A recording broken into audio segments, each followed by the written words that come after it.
O sol queimava o asfalto rachado da viela principal da comunidade de Vila Esperança, uma das mais esquecidas do subúrbio carioca.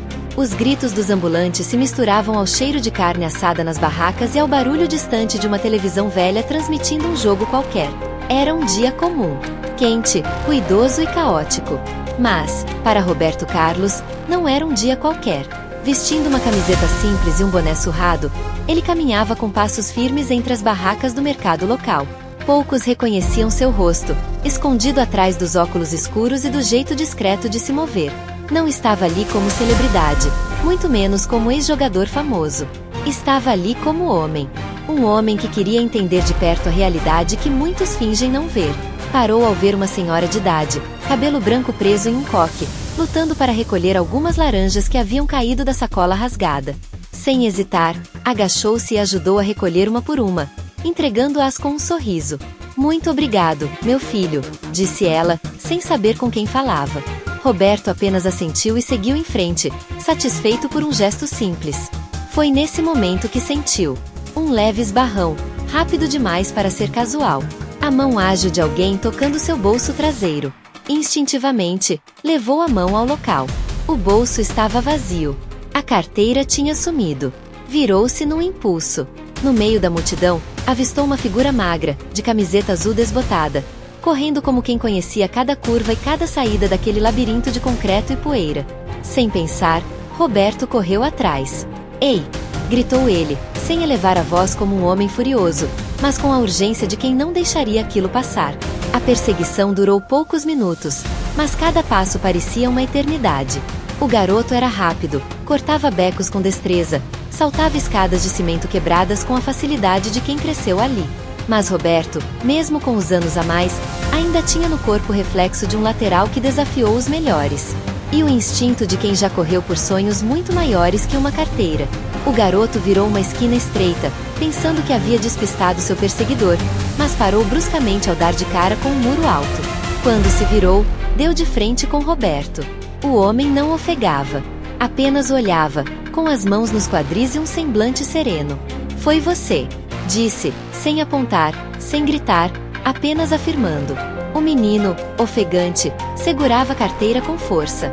Tinha olhos inquietos, um corte no supercílio e marcas antigas nos joelhos. Talvez 12 anos, talvez menos.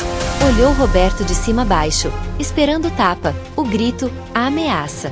Mas nada veio. "Você vai me entregar ou vai correr de novo?", perguntou Roberto, cruzando os braços. O garoto hesitou. Olhou para os lados, como se buscasse uma rota de fuga. Mas o muro era alto demais. E, no fundo, algo naquele homem o desconcertava. Com um gesto rápido, jogou a carteira no chão e cuspiu no chão ao lado. "Toma aí. Vai embora, tio. Não enche." Roberto se abaixou, pegou a carteira e verificou o conteúdo. Tudo estava lá. Dinheiro, documentos, até mesmo uma pequena foto amassada dele com os filhos. "Qual o seu nome?", perguntou, erguendo o olhar. "Oxe, por quê? Vai me dedar pra polícia?" "Não. Só quero saber com quem estou falando." O menino hesitou de novo. Depois soltou, com desdém. "Tiago." "E aí, satisfeito?" Roberto sorriu de leve. "Tiago? Nome forte. Combina com alguém que corre rápido." "Vai se ferrar, cara", disse o menino, tentando passar por ele. Mas Roberto não se mexeu.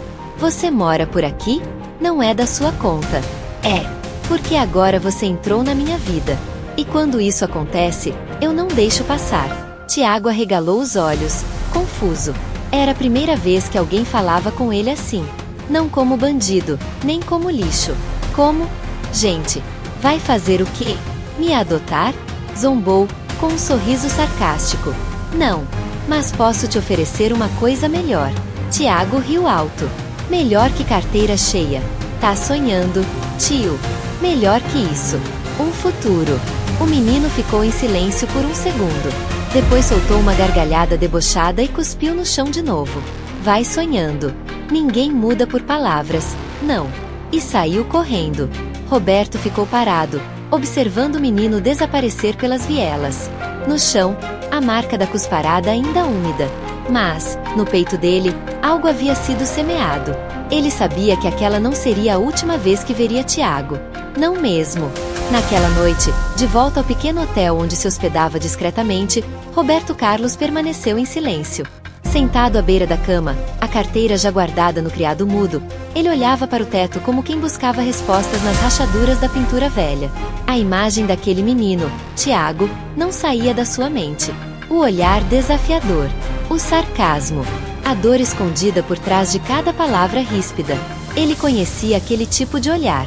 Já tinha visto em muitos rostos. Em colegas de infância que escolheram caminhos errados, em crianças de projetos sociais, em fãs que choravam quando viam, mas que depois voltavam para realidades duras. E, principalmente, ele reconhecia porque um dia já teve esse olhar. Na manhã seguinte, antes mesmo do sol nascer completamente, ele voltou à Vila Esperança. Não disse a ninguém. Passou por becos, cumprimentou vendedores, parou para tomar um café preto amargo em uma barraca que só servia pão dormido e manteiga. Ali, ouvindo as conversas da comunidade, começou a perguntar discretamente sobre um menino chamado Tiago. No início, ninguém queria falar, mas uma senhora, dona de uma barraca de pastel, soltou: "Tiaguinho? Ah, vive com a avó, Dona Helenice. Aquela coitada vive doente, quase não sai da cama. E o moleque, vive na rua, roubando. Mas é esperto, muito esperto. Só anda com os meninos do Morro do Galo, aquele bando de pivete que ninguém segura. Onde eles moram? Segue por aquela escada ali, depois vira à direita. Vai ver uma casa com telhado de lona azul. É ali." Roberto agradeceu e seguiu as instruções. Subiu degraus escorregadios, passou por roupas penduradas no varal improvisado entre postes e muros pichados, e finalmente chegou a tal casa. Era mais uma barraca improvisada do que uma casa de verdade. As paredes eram feitas de madeira reciclada e cobertas com papelão. Havia um cheiro de mofo e remédio vencido. Ele bateu levemente na porta, que era uma cortina de plástico rasgada. Depois de alguns segundos, uma voz rouca respondeu: "Quem é?" "Amigo. Vim falar com Tiago." A cortina foi puxada lentamente, revelando uma senhora de pele muito escura, cabelos brancos soltos e olhos fundos. Ela tossiu, apoiando-se numa bengala torta. "Ele não tá. Saiu cedo. Mas o senhor é da polícia?" "Não. Sou só alguém que cruzou o caminho dele ontem." "Ele aprontou, né?" "Tentou. Mas está tudo certo agora." Ela sentiu lentamente e abriu espaço. "Pode entrar. Quer um café? Tá frio, mas é o que tem." "Agradeço. Mas queria apenas deixar algo para ele." Roberto tirou do bolso um pequeno envelope. Dentro, havia um bilhete manuscrito. "Você tem talento para mais do que correr de problemas. Quando quiser conversar, estarei aqui." Assinou apenas com um R. Deixou o envelope em cima de uma caixinha de remédios, agradeceu a Dona Helenice e saiu, sem dizer mais nada. Nos dias seguintes, voltou ao bairro várias vezes. Caminhava, observava, falava com jovens, escutava histórias. Às vezes, via Tiago ao longe, cercado de outros garotos, rindo altos, zombando de tudo. Uma vez, chegou a cruzar com ele numa esquina. Tiago parou, olhou fixamente para Roberto e, em vez de fugir, apenas levantou o queixo e disse: "Ainda tá aqui, tio?" "Ainda tô. Perdeu tempo." "Já era. Talvez. Mas ainda tô aqui." Tiago riu e se foi. Mas, no fundo, parecia incomodado. Na semana seguinte, enquanto caminhava pela feira, Roberto ouviu uma gritaria. Correu até o local e viu uma cena triste, mas previsível. Tiago havia sido pego tentando furtar a bolsa de uma mulher. Um grupo de moradores o cercava. Um homem levantava a mão para bater nele. "Vagabundo! Vai roubar na cadeia." "Calma!"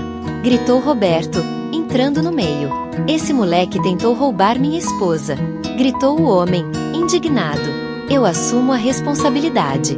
Por favor, deixa comigo." "Tá brincando, cara? Ele tem que ir pra cadeia.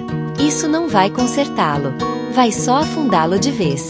Houve resistência, mas a presença de Roberto, e o respeito que inspirava, mesmo entre os que não o reconheciam de imediato, acalmou os ânimos. Ele levou Tiago pela mão, o menino sem reagir, o olhar vazio. Na esquina, Tiago puxou o braço. "Por que você fez isso?" "Porque alguém já fez isso por mim, um dia." "Você não sabe de nada. Eu não valho nada." Ainda não.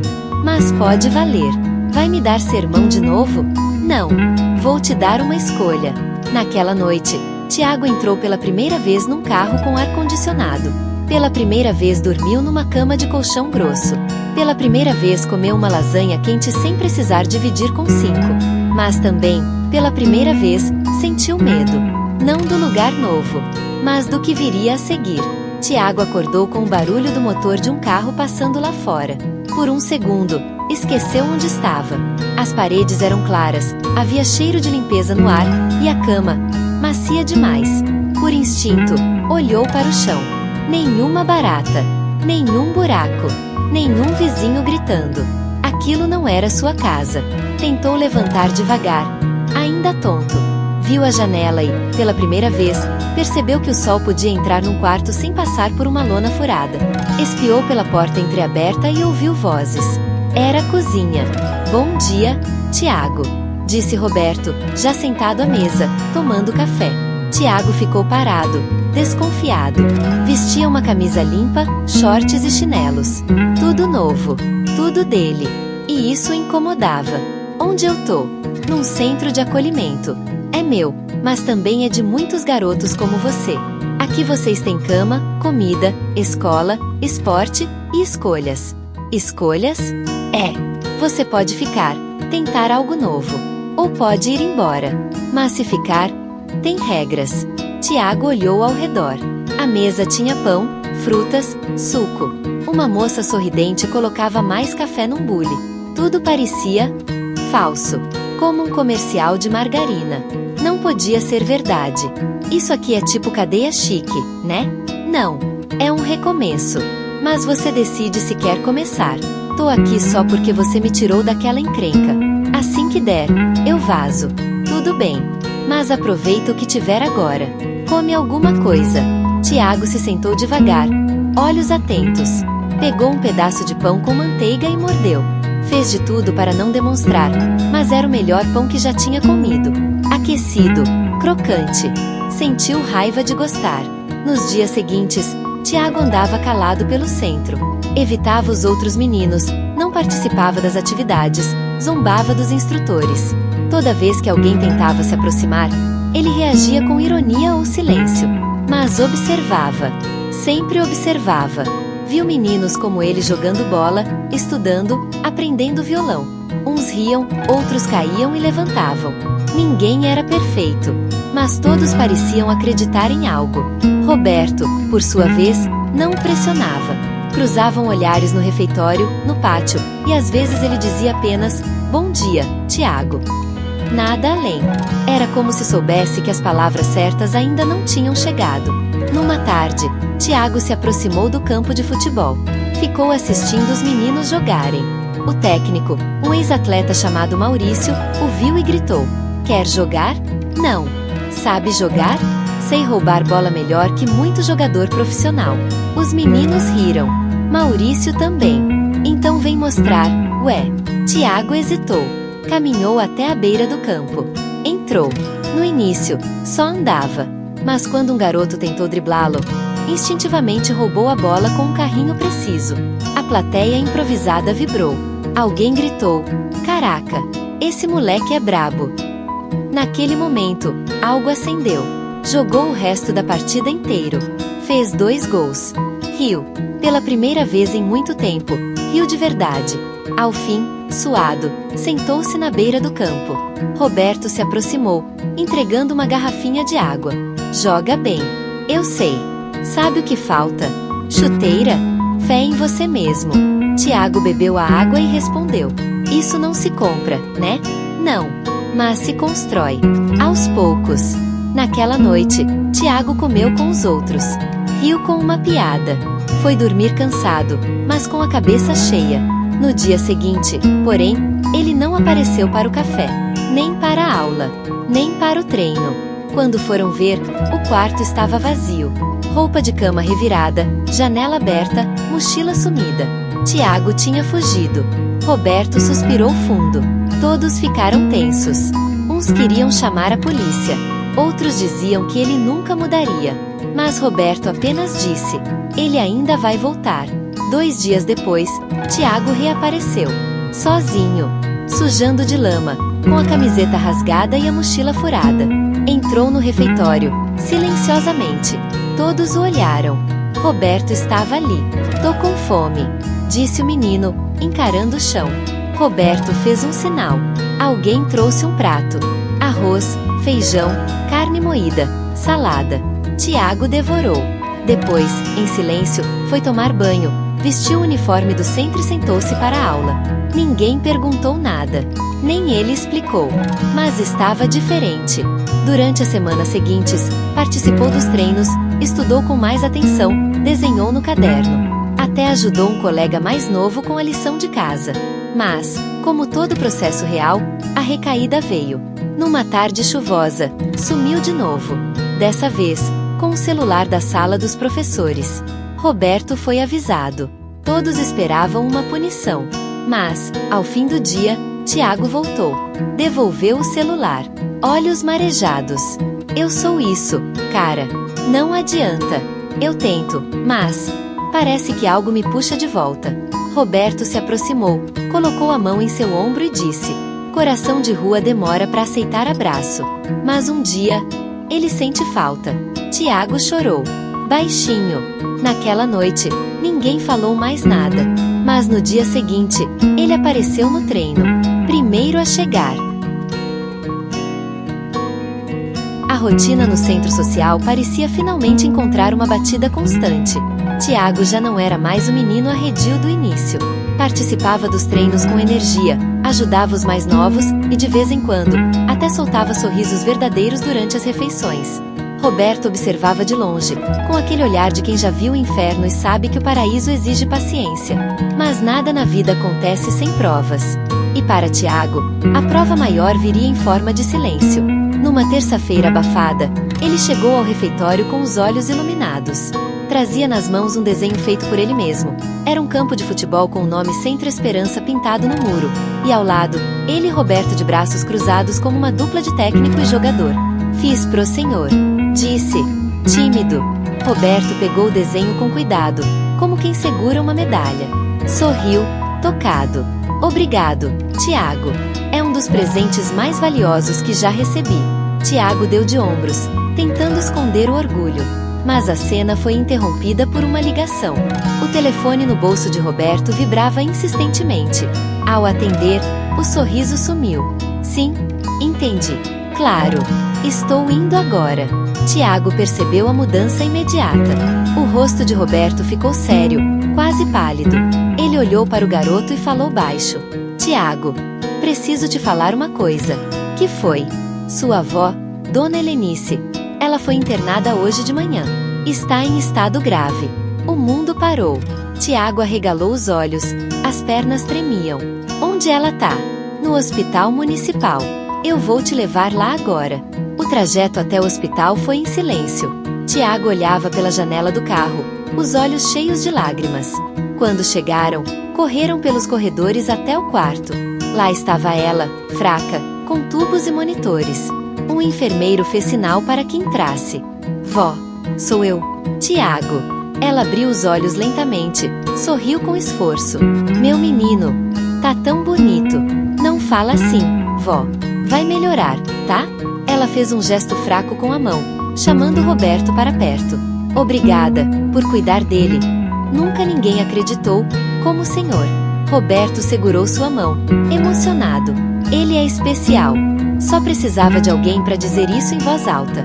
Ela fechou os olhos, cansada. Os monitores apitaram. Os enfermeiros pediram para os dois saírem.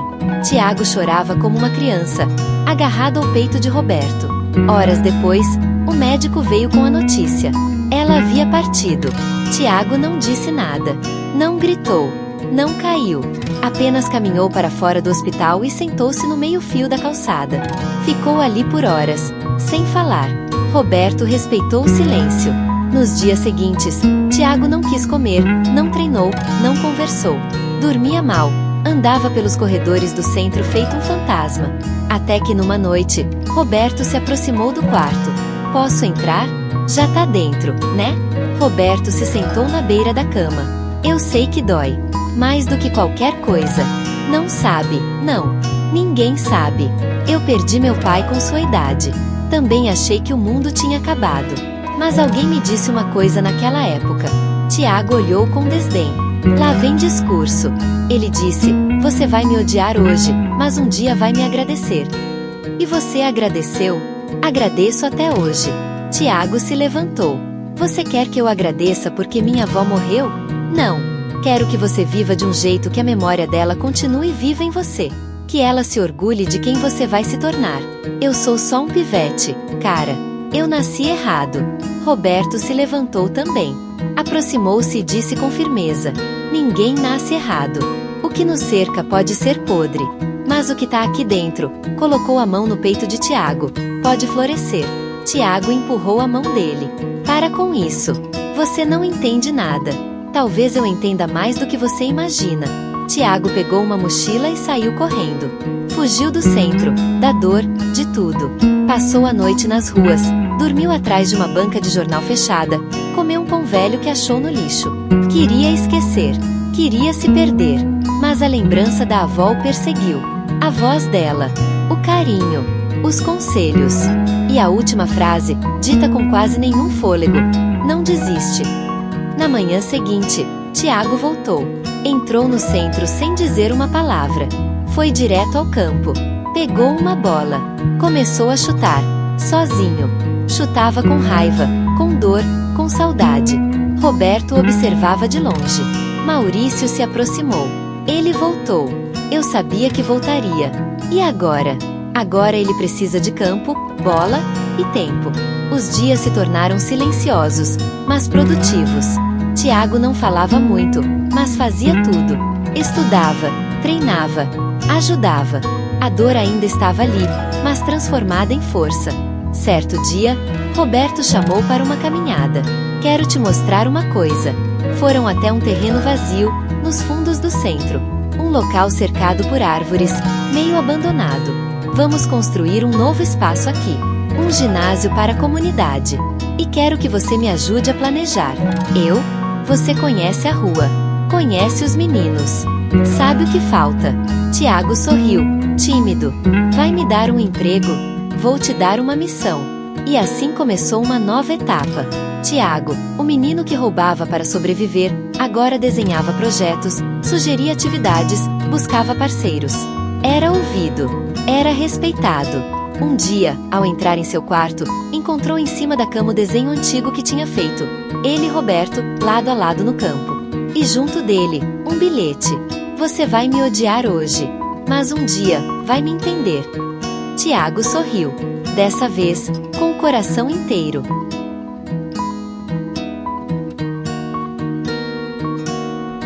O ginásio novo estava quase pronto.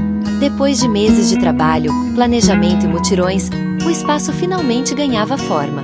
Um galpão amplo, com quadra coberta, sala de leitura, uma pequena biblioteca, refeitório e até uma área de convivência com computadores.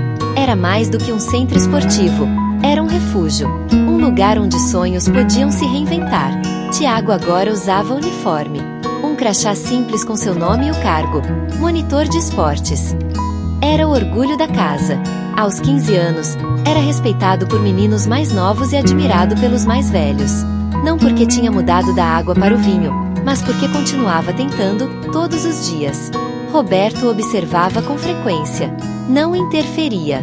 Apenas via, de longe, como quem vê uma semente florescer. Sabia que aquele era um dos seus maiores gols. Mas, ao contrário dos gols que o consagraram nos gramados do mundo, aquele não sairia no jornal, não renderia troféus nem manchetes. Era um gol invisível, e, justamente por isso, o mais valioso. Numa manhã de sábado, foi marcada a cerimônia de inauguração oficial do ginásio. O evento atraiu moradores da comunidade, autoridades locais, antigos jogadores, jornalistas. Um palanque simples foi montado no centro da quadra. Balões coloridos, faixas com frases de incentivo e crianças correndo por todos os lados completavam o cenário. Tiago vestia a melhor roupa que tinha, camisa azul clara, calça social, tênis limpo. Estava nervoso. Nunca tinha falado em público. Você vai se sair bem, disse Roberto, ajeitando sua gola. Lembre-se do que viveu. Fale com o coração. A cerimônia começou com apresentações de dança, música e até uma pequena peça encenada pelos alunos. Quando o microfone foi entregue a Tiago, o ginásio silenciou. Todos queriam ouvir o menino que, um dia, roubava carteiras na feira e agora liderava um projeto comunitário. Ele respirou fundo. Bom dia. Pigarreou. As mãos tremiam. Olhou para Roberto, que assentiu com a cabeça. Eu não sou bom com palavras, mas vou tentar. Alguns riram, outros aplaudiram. Ele continuou. Quando eu cheguei aqui, eu não queria estar aqui. Achei que todo mundo era falso, que estavam me enganando. Tentei fugir várias vezes. Roubei. Mentia. Achava que ninguém nunca ia me ver como algo além de um ladrãozinho. Fez uma pausa, mas teve uma pessoa que viu algo em mim antes de eu mesmo ver, que acreditou, mesmo quando eu não acreditava, que me disse: você vai me odiar hoje, mas um dia vai me entender. Olhou novamente para Roberto, agora com lágrimas nos olhos. E eu entendi. O ginásio explodiu em aplausos. Roberto sorriu, emocionado, mas contido. Sabia que aquele momento não era sobre ele. Era sobre Tiago. Após o discurso, foram cortar a fita simbólica da entrada do novo centro. Tiago segurava a tesoura com a mão trêmula. Ao seu lado, estava Roberto. Os dois cortaram juntos. Um gesto simples. Mas naquele corte havia anos de luta, dor, recomeço. Depois da inauguração, enquanto todos comemoravam, uma repórter se aproximou de Roberto. Senhor Roberto Carlos, com tantas conquistas na carreira, tantos títulos, copas, ligas, como se sente ao ver esse projeto realizado? Ele olhou para o ginásio, para as crianças correndo, para Tiago ajudando o menino a amarrar o tênis. Olha, eu fiz muitos gols na minha vida. Alguns foram lindos, outros decisivos. Mas os melhores, ninguém viu. Como assim? Os melhores gols são esses. Invisíveis. Os que a gente marca no coração de alguém. Os que transformam. A repórter sorriu, emocionada. Aquela resposta não estava no script. Dias se passaram. O centro se tornou referência. Jovens de outras comunidades vinham buscar uma chance. Tiago foi convidado a dar palestras em escolas, eventos sociais. Mas ele nunca se sentia maior do que ninguém. Sempre lembrava de onde veio. Certa noite, enquanto fechava a sala de material esportivo, encontrou um garoto novo, de uns 10 anos, sozinho no corredor. Estava com a camisa rasgada e olhos assustados. Ei, tá perdido? O menino não respondeu. Só olhou para ele, desconfiado. Qual seu nome?